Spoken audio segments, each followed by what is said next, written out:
नमस्कार, मैं अमृतांशु शेखर और आप देख रहे हैं जमालपुर जुबली बेल पे।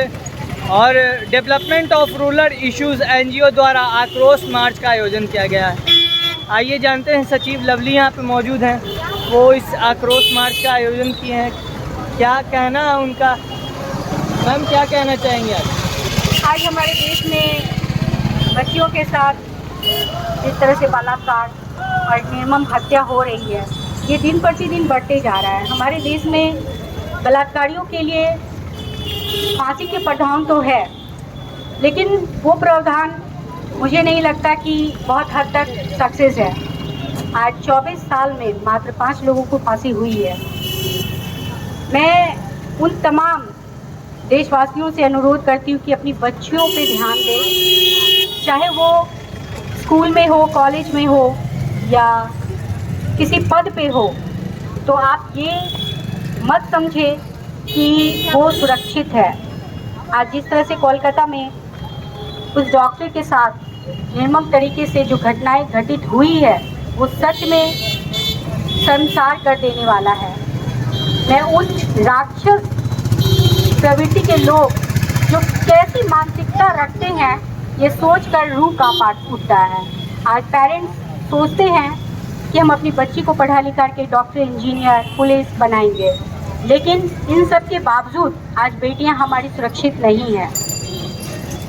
आप बचपन से ही बेटियों को हर शिक्षा दें, पढ़ाई के साथ साथ, कि वो किसी भी चीज़ को सोचने और समझने और उससे निकलने की कला वो बचपन से ही सीख जाए। मैम, क्या संदेश देना चाहेंगी पूरी देशवासियों को, ये जो निर्मम तरीके से जो आए दिन लड़कियों के साथ हो रहा है? मैं ये संदेश देना चाहती हूँ कि सबसे पहले तो मैं गवर्नमेंट ऑफ इंडिया, जो हमारी भारत सरकार है, वो ऐसी कानून व्यवस्था को लाएं जिससे ऐसी गंदगी को मिटाया जा सके। दूसरा, मैं उन गार्जियन को भी कहना चाहती हूँ कि अपनी बच्चियों को मार्शल आर्ट की ट्रेनिंग दे, उसे स्कूल, कॉलेज या पद पे भी हो तो आप उससे बात करें कि कहीं ऐसा झगड़ा, लड़ाई या ऐसी दुश्मनी तो नहीं चल रही है जिससे हमारी बच्ची कहीं किसी मुसीबत में ना पड़ जाए। तो ये बात बहुत ध्यान रखने वाली है। दूसरी बात कि मैं उन लड़कों से भी रिक्वेस्ट करना चाहती हूँ कि आज मोबाइल लेकर के अपने हाथ में बहुत तरह के वीडियोस देखते हैं, लेकिन आप थोड़ा इस चीज़ को कंट्रोल कीजिए। आज क्षण भर के लिए मज़ा तो बहुत आता है, लेकिन कभी ये सोच कर महसूस करके देखो कि उन लड़कियों के साथ क्या बीत रही होगी जब उसके साथ इस तरह की घटनाएं घटित हो सकता है कि आपकी भी घर की लड़कियों के साथ ऐसा कुछ हो, तो उस चीज़ को आप लोगों को समझना बहुत ज़रूरी है।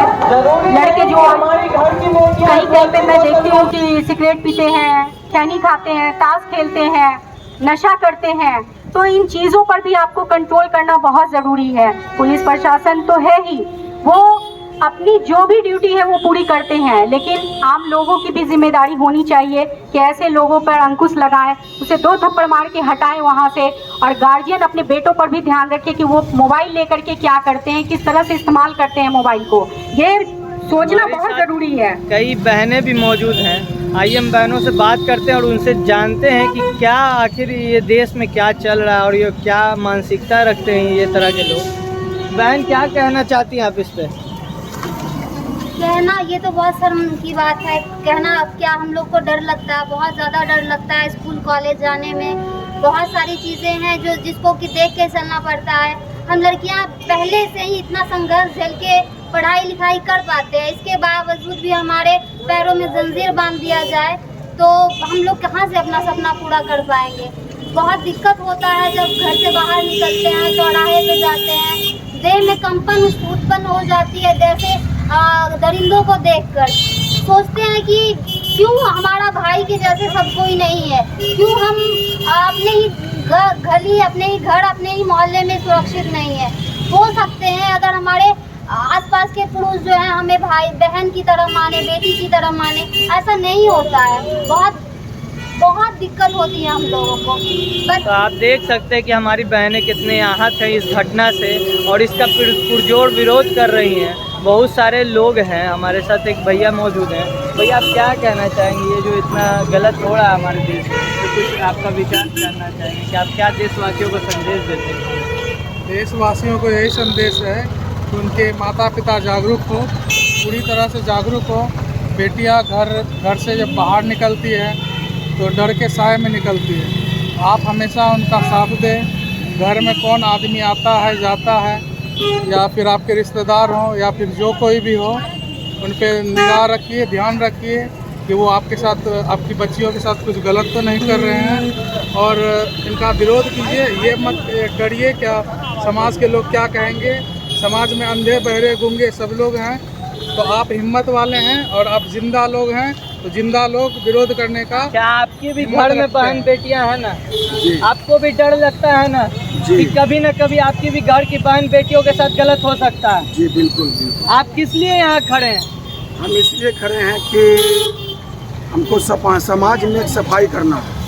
जो ये गंदगी फैला हुआ है समाज में, गंदा नेचर, गंदा देखना, इसको हम सफाई करना चाहते हैं, ताकि हमारे बहन, किसी का बहन हो, किसी का बहन हमारी बहन है।